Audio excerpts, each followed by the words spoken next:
Okay, I'm back, and let's get it on. Once again, I find myself in front of Hanako's door after another of her unexplained absences from class. Dot, dot, dot. Dot, dot, dot. Nothing. Considering this is the second day in a row she's been like this, I'm starting to worry about her. Summoning my willpower, I decided to try one last way to get her to respond. Hanako, if you don't say anything, I'll go get the nurse for you. Go away! What? It's hard to tell whether her tone's one of depression, anger, or both. What in the world can I actually do to help her if she doesn't even want to help? If she doesn't even want help. God, that ruined the moment. The message is clear enough. I can't just leave her like this, though. Just sitting in a room for days on end, rubbing my temples in thought. I retreated my own room to thinking about how to proceed. Rationality is what's needed here, as an overreaction may just make matters worse. I dig around drawers after drawer of my desk, looking for where I put that damn piece of paper. Before she left, Lily told me the number to call her on while in Scotland. I wrote it down. Now I need it though. The damn thing is... Koda! Yeah, here! I probably shouldn't have just entered it directly into my cell phone, come to think of it.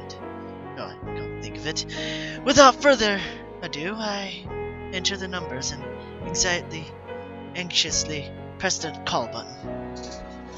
The fact that the phone rings at all shows that I've got the prefix for a call to Scotland right at least.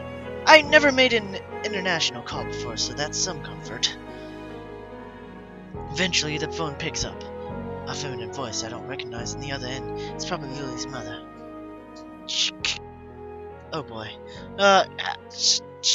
Sato. I'm thinking it's residence, but oh well. English? Suddenly, finding myself unprepared, I realize I can't understand a word she says, either due to my limited vocabulary or her heavy accent. I should have anticipated this since, according to Lily, her mother is a native Scot. I soldier on to hope that she must know some Japanese, considering it's her daughter's language. It's Hisao Nakai speaking. An enthusiastic sound of realization can be heard as she recognizes the language. My feeling of relief is immense. You must be one of Lily's friends from school, correct? Even so, her accent means I have to concentrate on working out what she's saying. Yes, that's right. Pleased to speak to you, Mrs. Sato.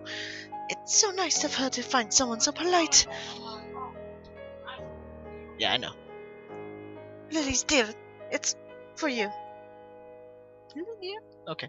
Her mother seems nice, if a little over enthusiastic given the mundane situation. There's a small silence as Lily takes her time getting the phone. In the distance, I can just make out her mother scolding her playfully for just getting up. Hello, Lily speaking. You sound awful. She makes a sound somewhere between a dying animal and a yawn. The only thing I did remember to check before calling was the time zone. It'd be pretty late in the morning over there, so she really has no excuse. Not feeling well? Just tired. What time is it there? Late afternoon. School finished for the day not long ago. You're really not a morning person, are you? I don't need you making fun of it as well. It takes me a measure of restraint to laugh at her. Pain groan. Poor girl. How are you doing over there, then? Barred the mornings? It's been enjoyable. After not meeting them for so long, just having a meal together with my parents is nice. Though the pool and the sheer size of the house might have something to do with that as well. Even if they're not in Japan, from the way it sounds, her family must be pretty wealthy to live so luxuriously. Are things alright with you and Hanako? Damn, I was hoping that wouldn't be brought up quite so quickly. I take a moment to try and sort out exactly how to describe the situation without causing her undue worry, but she picks up on that without a word being said. Hanako's not well, is she? How did you know? Because today is her birthday. I hope she might have gotten at least a little better after coming to know you, but how is she right now? She missed school yesterday and seemed out of sort when I checked up on her. Today she missed school again and just told me to go away. I really got no idea what to make of it. Has this happened in the past? Is it related to her scarring in some way? Unfortunately so. Roughing the same thing happened last year when her birthday came up. As far as I can tell, it's because her parents died in the accident that caused her scarring, and Hanako blames herself for their deaths. What she says does seem to make sense. If she's blaming herself on her birthday, she may well be ruining that she was ever born. The fact that Lily seems so in the dark, though almost to the extent that I am, is a surprise. So that's why she lives in the student dormitories as well. Has she told you any more about the accident? As close as we've come, she's barely told me anything about what happened. What I know about this is largely conjecture. She sounds depressed, almost defeated. Considering the trauma Hanako must have gone through, I really can't fault Lily for not knowing. Nevertheless, she still seems to consider it a personal failing. Don't blame yourself, Lily, with everything she's gone through. I know. Thank you, Hisao. I'm sorry I can't be much of help to you. It's fine, I'll just give some more thought to it. Thanks, and have a good time in Scotland. Huh? It's nothing. Thank you for taking care of Hanako. Okay. Bye. Goodbye. With that, the line goes silent. Amid the seemingly increased number of questions, I can't answer the most immediate. Is what Lily was going to say. Oh, shimata. I'm an idiot. She must have thought I was calling to talk with her, but I only asked for help with Hanako. Even more shameful than that thought is the fact that such an appraisal would be largely correct. Well, first things first. For now, I need to at least sort out Hanako and make sure she's actually eating okay. The occasional passing student gives badly hidden glances at the plate of food I carry to the females' dormitories. It's hardly a meal to be proud of, only being an instant microwave meal from the convenience store, but it should at least fill her up. Eventually I arrive at the door, after having to ward off a couple of girls who jokingly try to pilfer the food I've taken so long to procure. I decided to forge knocking, since it was proven to be an utterly useless measure, and it's somewhat difficult to do with my hands full. Hanako, it's Hisao. I know you're listening. I've got some food for you. Silence, as I expected. I'll leave it beside your door. Please eat it at least, okay? There, I've said my piece. Now it's up to her. Putting the plate down, I walk back to my own room to eat my dinner.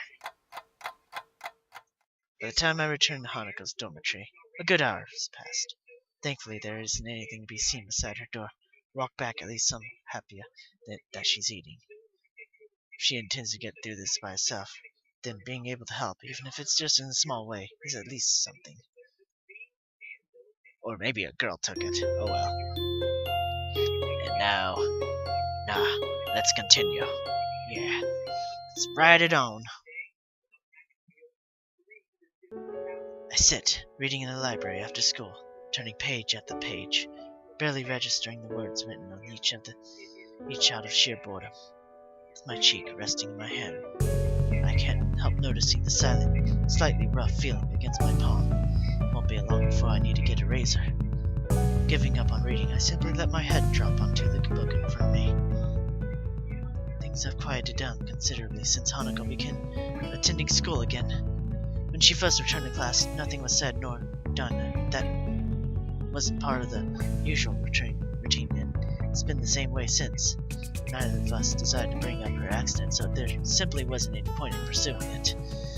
Thus a few days went by, the daily grind continued just as it had before. It's only natural that my mind would wander to other places, and more importantly, other people. The lily-shaped hole in the daily life of Hanako and I has been pretty noticeable for a while now. I'd be pleased to say that this has allowed me time to refine just what my thoughts on her exactly are, but alas, I have no such luck. It doesn't help that many attempts to do so have led to the troublesome topic of Iwakano. Every time my thoughts drift in a direction, I reflexively try to think about something else. These have to happen now. Oh no. I turn and look up to the source of the tentative voice, coming from behind me. Ah, sorry, I didn't mean to disturb anyone. That's not it. Ah? I glance around the orange-tinted room, quickly realizing how silly my apology must have sounded. The time I spent thinking and lacing around in here. Everyone's well and truly left. Library's closing? If you don't want to go, I could keep it open a bit longer. It's no trouble at all. Don't worry, I should get going anyway. Thanks. As I get up and begin to move off, I feel Yuko's eyes drilling into my back. Is there something wrong? You look depressed. Are you okay? Yuko nervously twists her fingers as she says this, unsure whether she's overstepping her boundaries or not. I really can't tell if she's more worried about my mood or about bothering me. Normally I'd just shrug it off and assure her that I'm fine, but my reflective mood gets the better of me. Despite being staff, she really doesn't feel as much like an authority figure as the others. It's just, I guess the best term for it would be relationship problems. Oh, I'm not too good with that kind of thing. My only relationship ended a bit abruptly. But if you want to talk about it, I can listen, I think. Now that I feel a little kind of bad for bringing it up, she's not that cold, though. So at least she has a good chance of finding another partner. It isn't like we're in a bad situation right now. We haven't spent many days together as friends. Sometimes going out to do stuff, that kind of thing. But I'm starting to want to do more for her. Learn more about her, be with her more. I'm not sure whether it's actually love or not, but though in our friendship as stands enjoyable. You shouldn't let that stop you. I'm sorry. How to say this? I think that it's nice that you have a good friendship, but school is going to eventually end. Do you think you'll be fine with that? With not knowing if it could have gone further after you graduated? I guess that's the crux of the problem. I really have no idea what the answer to that question is. Well, I can't really help there, but what your true feelings are is something you have to decide for yourself. But I think that if you do love her, you should definitely say something. After thinking about it really hard, I decided that even though my relationship didn't work out, it's still better that way. Better than never knowing if it might have or not. I never expected you to sound so wise. It would make sense with more life experience than I. She'd have a better idea about this. Well, I suppose not very much was actually answered. Talking to her had helped get it off my chest, and I have no doubt that I should confess.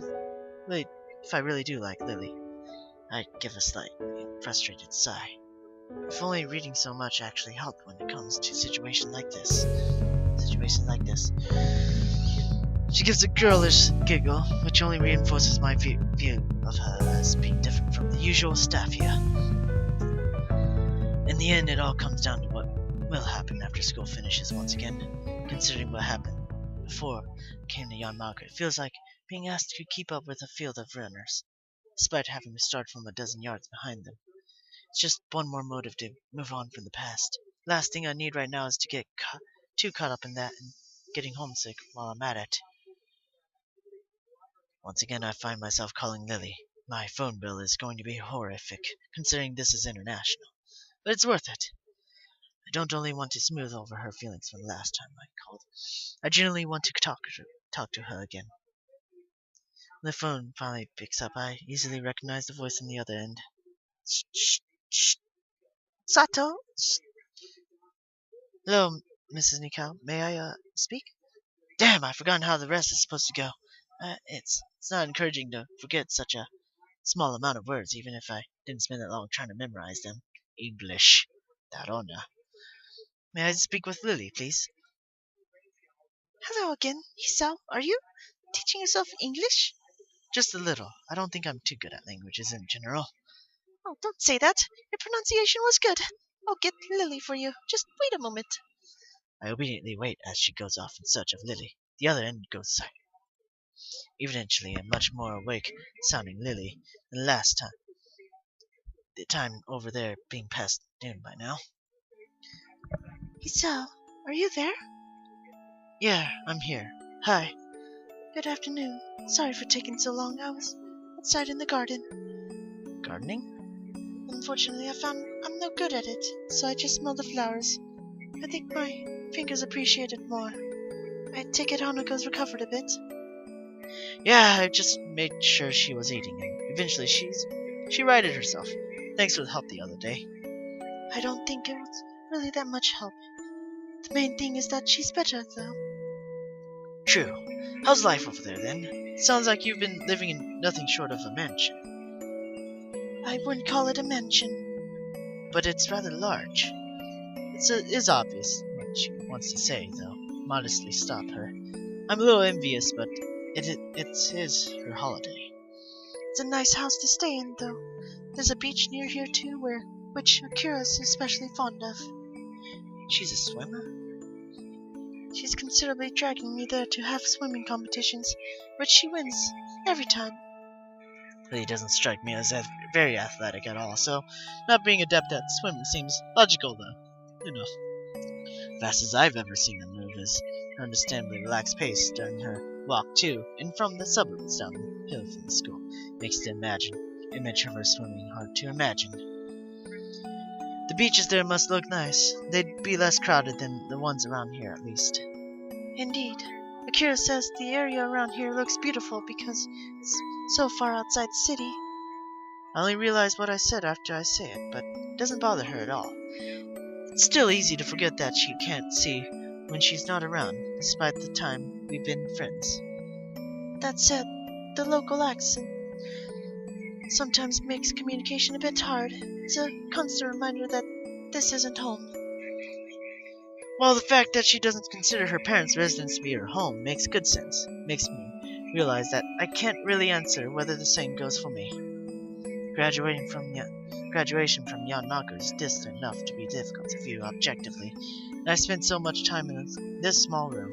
I've come to accept the dormitories as my new home, surprisingly quickly. I guess this would be hard to deal with. Is your knowledge of English holding up? Thankfully, I may be fluent, but being in a position where I have to use it often helps in curbing my Japanese accent, so it's been useful practice. I hear you're trying to teach yourself English? More like memorizing a few lines and failing at even that much. I'm really not cut out for learning another language. My admission of defeat draws an amused giggle. I believe there are things one chosen to do in life, and also things that are chosen for one to do in life. You can take comfort in the fact you're better than me in science and math, at least. All that's helpful in making me Muto's star student. I wouldn't worry about it. They're useful skills for many jobs, right? That's what he tells me. His face verbatively lit up when I said I'd probably go into a career involving neither. We both share a warm laugh, and the events that have befallen each other on opposite ends of the world. It's nice, and reminds me of our simple small talk that I've been missing since she left. As each of us wait for the other to begin speaking, I decide to push ahead with my feelings. I can feel my throat tighten slightly. I miss you. Silence on the other end. The phone tells me she's given the words that do wait, but as it goes on, I can't help feeling more and more apprehensive. Thankfully, the silence ends, almost as quickly as it had begun. I miss you too, Hisao. Goodbye. Goodbye, Lily. Once again, the phone is hung up, simply and without any further ado.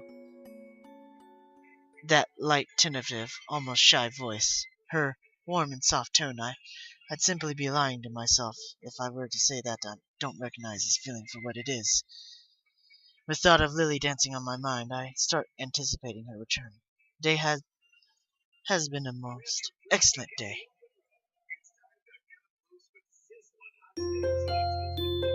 And now, I will be right back, because I gotta see how much memory it took. Even though, I think it was a little bit. Yeah, be right back, everybody. 22.